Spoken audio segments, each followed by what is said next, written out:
আসসালামু আলাইকুম দর্শক, আমার গলার অবস্থা খুবই খারাপ। তো এখন আলোক হসপিটালে আইছি।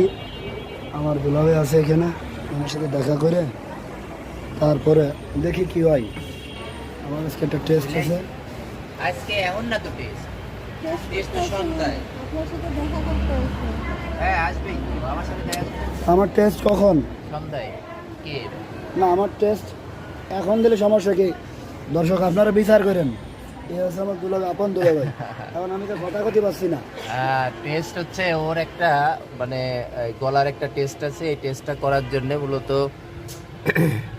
ওর একটু না খেয়ে থাকা লাগবে বিকাল পর্যন্ত। 4:30-5টার দিকে একটা টেস্ট হবে, মানে ওর গলার যে ভোকালে ওর কণ্ঠটা এরকম হয়ে গেছে কেন, এটা আমরা একটু দেখব। তো এটা করবে আমাদের প্রফেসর ডাক্তার নাজবুল হক, উনি অনেক বড় ডাক্তার। ইনশাআল্লাহ। তো ইনশাল্লাহ ওনাকে দিয়ে আমরা ওর গলাটা একটু চেক করাবো। এটা 5টা-6টার দিকে ইনশাল্লাহ হবে, এবং এটা আমি আশা করছি যে হয়তো বা একটু ভালো কিছু পাবো। তারপর আমরা একটু চেক করবো যে ওর গলার ভিতরে আসলে খারাপ কিছু আছে কিনা।